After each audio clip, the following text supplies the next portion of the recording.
عندما وصلت إلى البيت لم أجد بيتا كما كان، بل وجدت مأساة وضجيجا وحزنا يخيم على المكان، ولم يبق شيء على حاله، فقد دمر المنزل والسيارة بفعل القصف. تخيل أن تبقى محاصرا طوال 20 عاما في قرية صغيرة يطوقها الأعداء، وينظر إلى جميع أهلها على أنهم مصدر تهديد.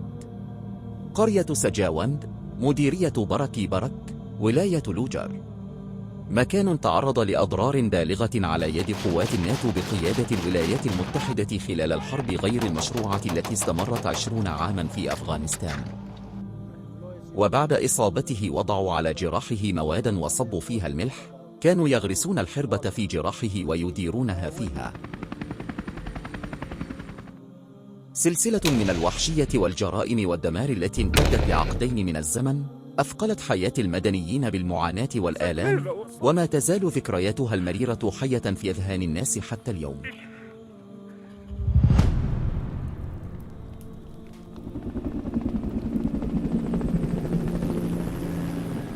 ولاية لوجر، مديرية بركي برك، قرية سجاوند.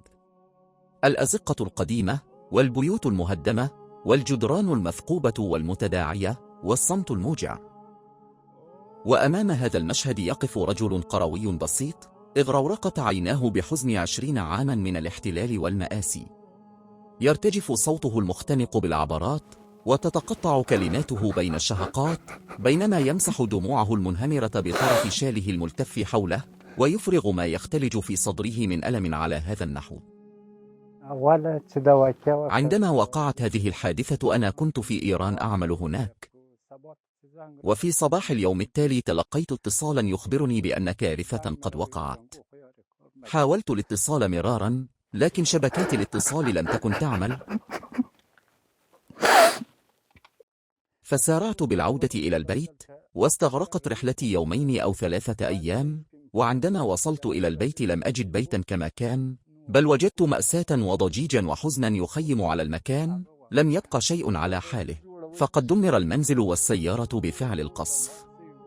إن هذه الأحزان والآلام المجهولة كهذه لا يطيقها البشر، فحتى القلوب الصلبة وأعظم درجات الصبر تنهار حين تكفل رعاية 17 أرملة ويتيما من الشهداء، وحين تعجز كل يوم عن النظر في عيونهم، تلك العيون المملوءة بأمل ناقص وانتظار مكسور لعودة الأب التي لن تتحقق. ذلك هو الواقع المرير في حياة رحمة الله. أعاذ الله الناس جميعا من مثل ذلك الموقف، إنه لأمر عسير للغاية وليس سهلا على الإطلاق. لقد كان يوما عصيبا لا يوصف، بأنه لم يكن أحد في المنزل، فقدت أسرتي كلها، وكان والدي وإخوتي قد استشهدوا جميعا، وبقيت وحدي أتحمل مسؤولية تلك النساء والأطفال اليتامى الذين كانوا جميعا يلتفون حولي. كان هناك 17 شخصا من النساء والأطفال يلتفون حولي. لم تنسى هذه الآلام، ولن تنسى أبدا، لأنها ليست مجرد حكايات من الماضي، بل ما تزال حية بشكل دموع في عيون الأمهات والآباء والأيتام. إنها تتنفس في صمت الأيتام، وتاريخ حي يكتب حديثا على شواهد القبور.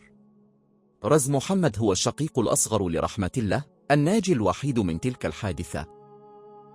كان في 5 من عمره عندما استشهد والده المسن وشقيقاه بوحشية على يد المحتلين. لكن الألم لا يزال باديا في عينيه وهو يروي تفاصيل تلك المداهمة على هذا النحو.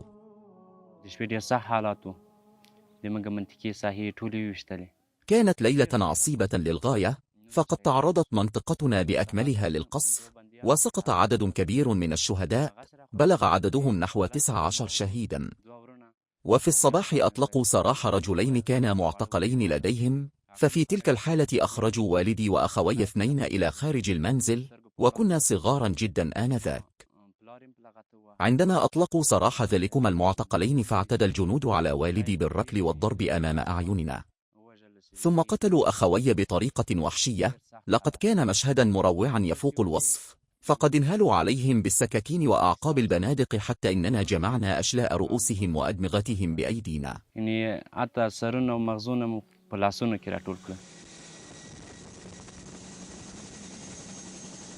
هذه هي قسوة ووحشية المداهمة التي ارتكبها المحتلون بحق والد وإخوة مسافر، حيث ربطوا والده بالسيارة أمام باب منزله وجروه حتى فارق الحياة مع أبنائه أمام أعين أطفاله الصغار.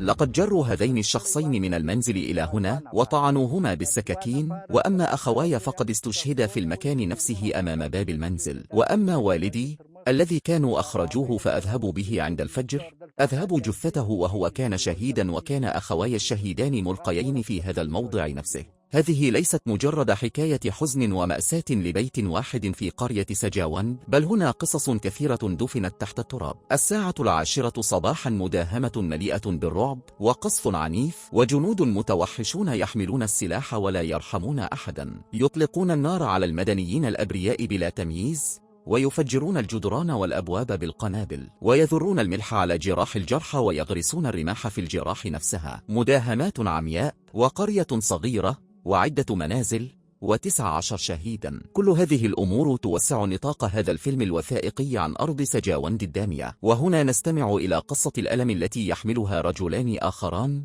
بعدما أفقدهما الضرب والتعذيب الوحشي على أيدي المحتلين القدرة على الكلام، غير أن صرخات الشهيد رحيم الله وآهات جراحه الملتهبة ما تزال تهز القلوب حين كان يلفظ أنفاسه الأخيرة وهو يردد اسم الله.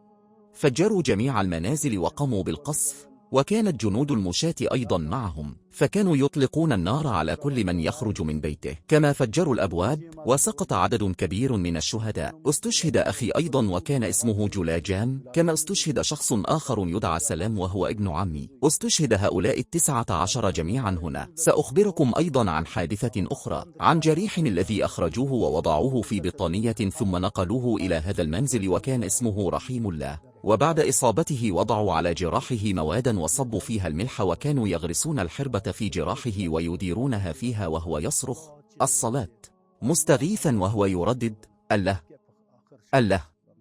وأخيراً استشهد بسبب هذه الجروح. سجاوند هي القرية التي كان أطفال هؤلاء الأبرياء يلعبون في أزقتها، وكانت ابتسامات الفرح تتفتح على شفاههم، فيما كانت ضحكاتهم تمنح القرية رونقا خاصا. لكن كل ذلك أصبح اليوم تحت التراب. لقد كانوا يريدون الحياة فقط، غير أن الحرب المشؤومة وصلت إلى أبوابهم. اقتاد المحتلون أحدا آخر من سكان قرية سجاوند يدعى خيال من منزله دون أن يرتكب أي ذنب أو جريمة، وأطلقوا عليه 100 رصاصة من سلاح البيكا. هناك أبناء عمومتنا، واحد منهم خيال محمد والآخر فضل الرحمن ووالدهما سلطان، فقد أخرجوهم من منزلهم من غير ذنب ولا جريمة. أما خيال محمد فقد أطلقوا عليه نحو 100 طلقة من سلاح البيكا حتى سقط مدرجا بدمائه. ثم اتجهوا إلى فضل الرحمن فأطلقوا عليه النار هو الآخر وألقوه، وبعد ذلك أمسكوا بوالده سلطان وقيدوه وأمسكوا بيديه ورجليه ثم أطلقوا النار عليه كذلك. بدأ الناس بالبكاء والصراخات فأطلقوا النار عليهم أيضا، وبعد ذلك سمحوا لبعض الأهالي بالاقتراب. وقال سلطان للناس أن يرفعوه ويأخذوه بأيديهم، لكن الجنود أطلقوا النار عليهم أيضا وأمروهم بإلقائه أرضا، ثم ربطوا عمامته في ساقه وجروه إلى ذلك المنزل حيث ظل هناك حتى الفجر. وعندما حل الفجر غادر الجنود المكان وقاموا باستشهاده. وفي تلك الليلة استشهد 19 شخصا من أبناء شعبنا. أما خيال محمد فقد جر جسده بعنف حتى تمزقت أوصاله وتناثرت أشلاؤه. ثم اتجهوا نحو بيتي، وكان في أسرتنا شهيد وجريح ولم يكونوا يسمحون لأحد بالاقتراب، لكنني تمكنت من الوصول إلى الجرحى فبسطت شالي وناديت والدتهم، ولم أستطع أن أصف لها ما أرى، فسألتها: أتعرفين صاحب هذه الأشلاء؟ فقالت: نعم، هؤلاء أبنائي.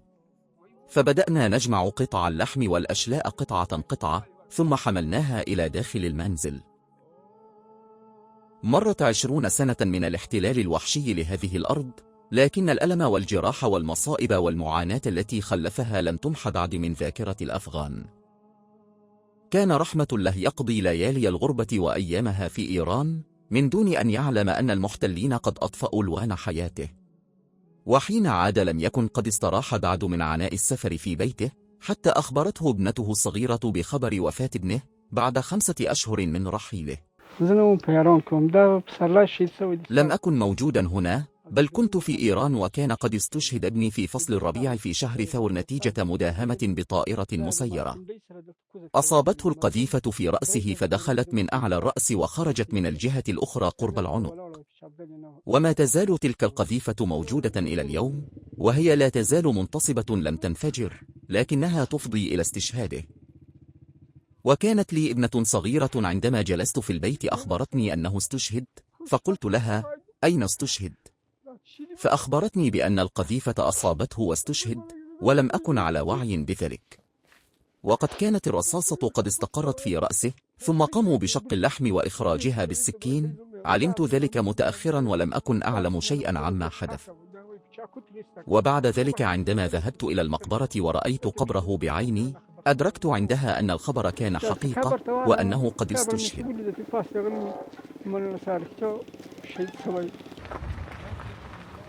كانت في سجاون تبدأ حكاية كل يوم بمشاهد الرعب والمآسي على أيدي المحتلين.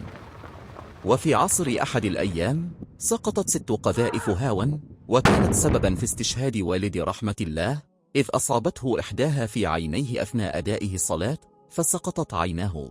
ثم وقعت حادثة أخرى بعد ذلك، فقد سقطت 6 قذائف، وتعرض هذا المنزل الذي ترونه للمداهمة والاستهداف، وأصابت قذائف الهاون سطح هذا البيت. وفي ذلك القصف استشهد والدي، فقد كان واقفا يؤدي الصلاة، وكانت والدتي أيضا منشغلة بالصلاة. أصابت الشظية والدي في عينه واقتلعت عينه، أما والدتي فتعرضت يدها للكسر في 3 مواضع، وأصبحت تعاني من شلل حتى الآن. هؤلاء أناس كانوا يتطلعون إلى الحياة بعين الأمل، أطفال وشيوخ وشباب لم يعرفوا حتى معنى الحرب. ولن تمتد أيديهم يوما إلى زناد بندقية. أحد أفراد أسر الضحايا من الأفغان الذين أثقلتهم مآسي الحرب يعبر عن فرحته بقيام حكم الإمارة الإسلامية، ويروي ألم جراحه الماضية على هذا النحو. ثم وصلت الطائرات المسيرة وتبعتها الطائرات المقاتلة حتى احتلت سماء سجاوند بالطائرات. وأخيرا وصلت المروحية ونزل الجنود منها وبدأ إطلاق النار على المنازل، وكان كل شخص يترقب دوره ويظن أن الجنود سيدخلون بيته في أي لحظة. كان الناس جميعا قلقين من الرجال والنساء والأطفال من شدة الخوف.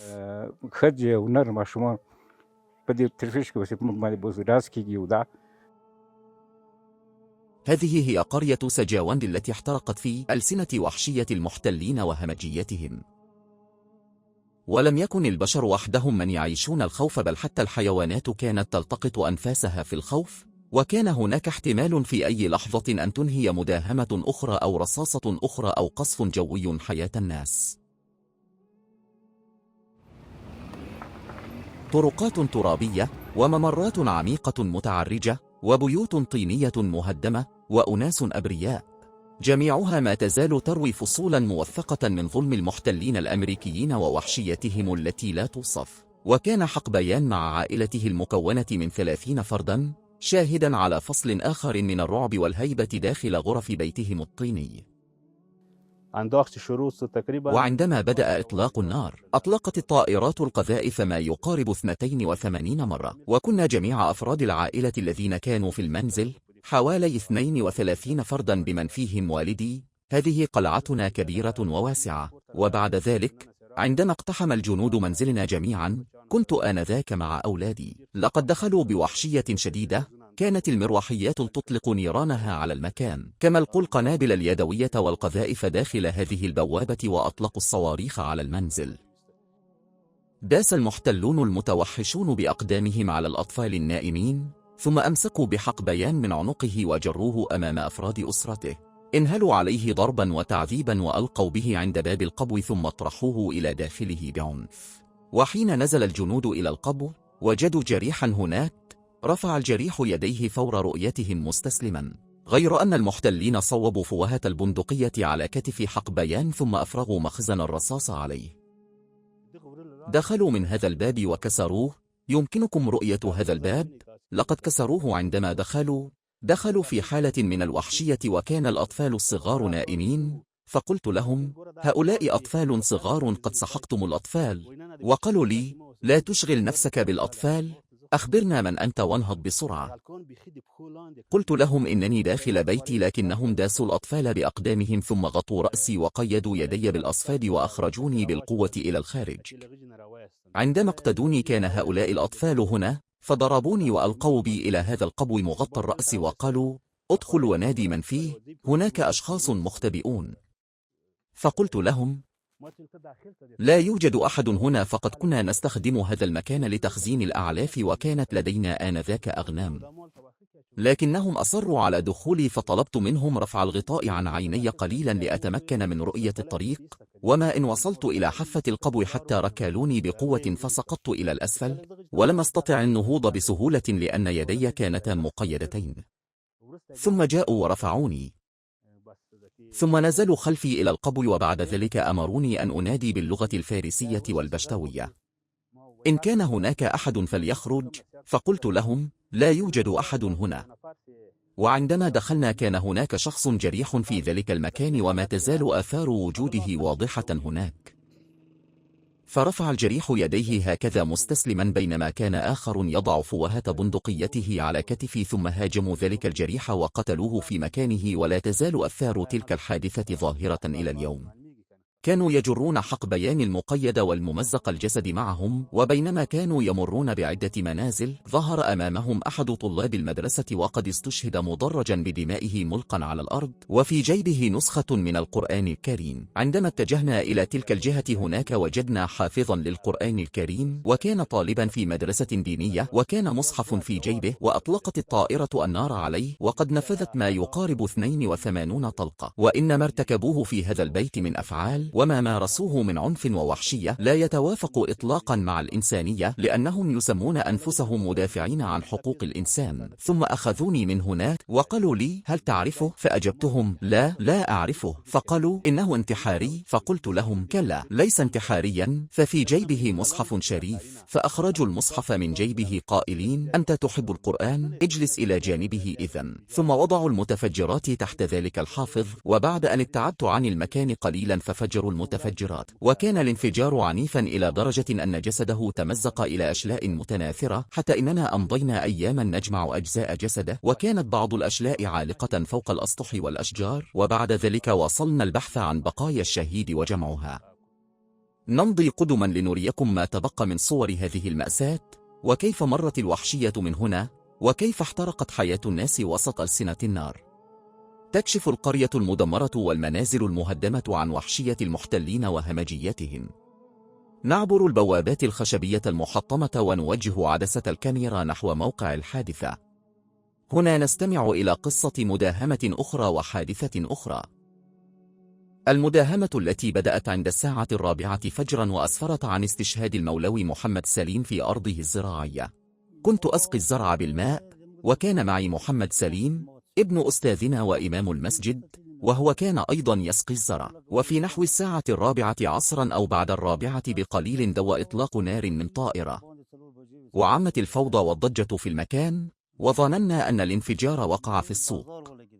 ثم جاء الأولاد مسرعين وهم يقولون: استشهد المولوي محمد سليم، فقد استهدفته طائرة مسيرة. فسارعنا إلى المكان ونقلناه إلى الطبيب، لكنه فارق الحياة متأثرا بجراحه. لقد رأى العالم الآن حجم الظلم الذي ارتكبته أمريكا. تحمل سجاوند في أحضانها آثار تلك المداهمات العمياء ومشاهد الوحشية التي ارتكبها المحتلون، وهي مشاهد تكاد توقف نبض القلب من سماعه ورؤيته. وهنا أيضا يروي أحد الضحايا بعينين غارقتين بالدموع تفاصيل معاناته، ويتحدث عن وحشية المحتلين الذين كانوا يستمتعون بمشهد الكلاب وهي تنهش جسده.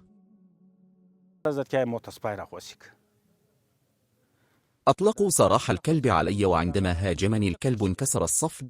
ربما انكسر الصفد بسبب الضغط والقوة، ولم يكن ذلك إلا بفضل الله وعونه.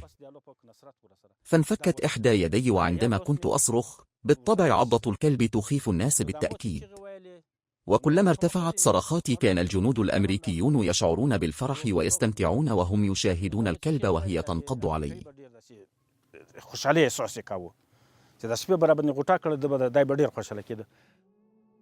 نقف حائرين أمام مآسي سجاوند، أي ألم نكتب وأي حادثة نصور، فكلما تعمقنا في البحث ظهرت أمامنا مآس أخرى لم تروى بعد. لم يكن المحتلون يتركون للأفغان فرصة للحياة أو للفرح. كانت ليلة عيد، ليلة بهجة للمسلمين، لكن حزن آخر في سجاوند حين أطلق المحتلون النار على مدنيين أفغان بسطاء كانوا قد ذهبوا إلى المدينة لشراء بضائع العيد، وكانوا في طريق عودتهم إلى بيوتهم. كانت ليلة العيد، لم يكن هناك سوق من قبل، فكنا نذهب إلى سوق يسمى بالسوق برك لشراء بضائع العيد. كان الجنود الأمريكيون قد نصبوا كمينا، ويبدو أنهم ظنوا أن مجاهدين يقتربون، فبدأوا بإطلاق النار علينا، وأثناء ذلك أصبت برصاصة في ساقي وقد أريتكم موضع الإصابة. ثم التفت إلى أخي وقلت له: اهرب يا أخي، فربما تنجو وتبقى حيا لتعرف من الذي هاجمنا وما الذي حدث. ثم أخذ الدراجة النارية وقلت له: اهرب يا أخي فربما تنجو وتبقى حيا، لكنهم استمروا في إطلاق النار علينا. وبعد ذلك وصلنا إلى موقع الحادثة، وهناك أثناء هروبه أصابت إحدى الرصاصات هذا الموضع منه في عينه،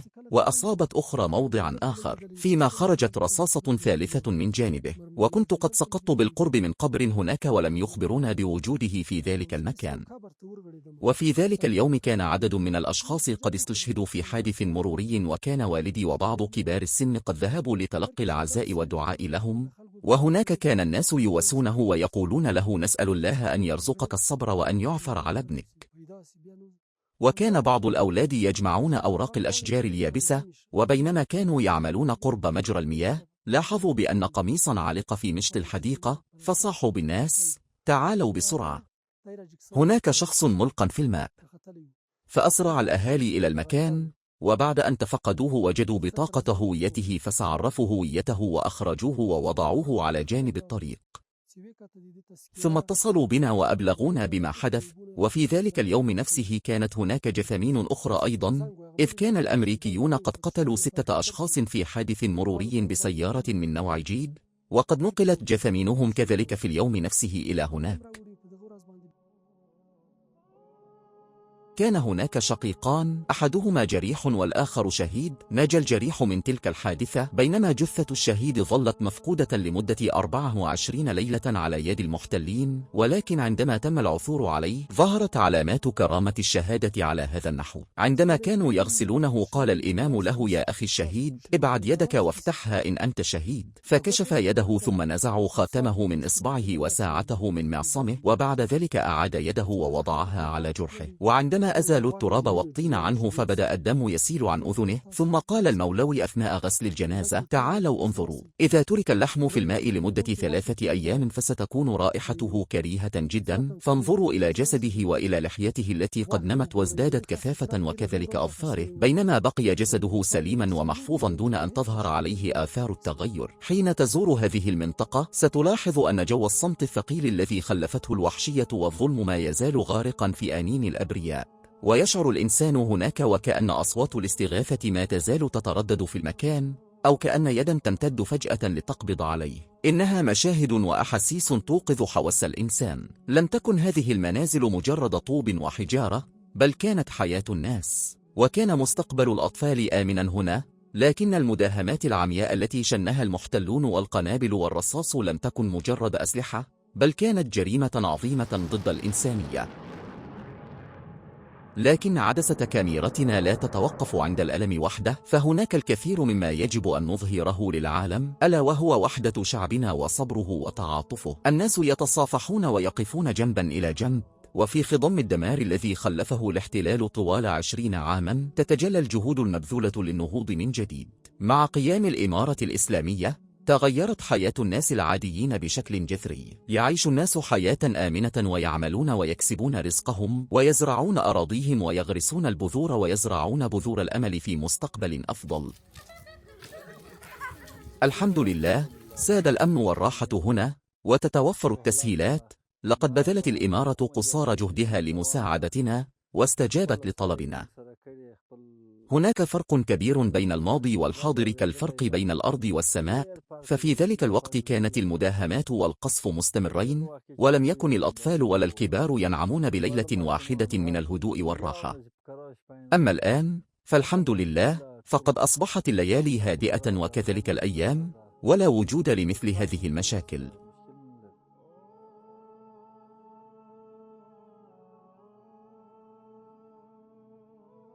منذ أن جاءت الإمارة الإسلامية أصبح الأمن جيدا الحمد لله، وأصبح الناس يواصلون أعمالهم في أجواء من الأمن. نحن في غاية السعادة بأن الإمارة وفرت لنا الأمن ونشعر بارتياح كبير. قبل ذلك كانت هناك صعوبات وقصف، في ذلك الوقت كنا ننظر إلى السماء فنرى الطائرات تقترب، وكان الأطفال والناس جميعا يركضون نحو الجبال سواء أكانوا مجاهدين أم لم يكون. لقد تحملنا معاناة كثيرة ومرت بنا ظروف صعبة جدا، أما اليوم فالحمد لله نعيش في هدوء وسكينة واستقرار وسعداء بكل شيء. ليس الأفغان شعبا يستسلم للألم أو ينكسر أمام الأحزان، لقد كانت هذه العزيمة القوية والإرادة المقدسة التي منعت أهل سجاوند من الخضوع. لقد وقفوا سدا في مواجهة وحشية المحتلين وأثبتوا شجاعتهم في مواجهة الاحتلال.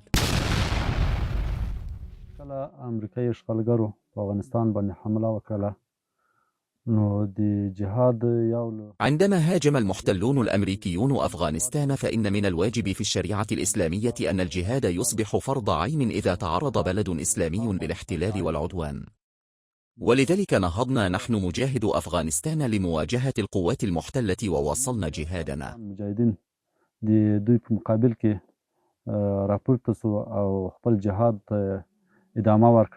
وقد أثبت التاريخ مراراً أن هذه الأرض لا تفتح بقوة القنابل ولا تستسلم بقوة السلاح، لأنها أرض تزخر بالإيمان والصبر والشرف. وقد نصر الله المجاهدين وساندهم، وكانت إمكانياتنا المحدودة وأسلحتنا المتواضعة بمثابة القنبلة النووية ضدهم. عندما بدأوا المداهمات هنا كانت معنويات المجاهدين هنا قوية للغاية، لدرجة أنهم استخدموا حتى أسلحة الزيكويك والدهشكة. دارت هنا خلال المداهمات اليومية معارك ضدهم، وقد واجه المجاهدون تلك القوات بكل شجاعة ووجهوا لهم ردودا حاسمة، وقتل عدد كبير من المحتلين هنا وعدوا منها وهم يجرون أذيال الخيبة والفشل.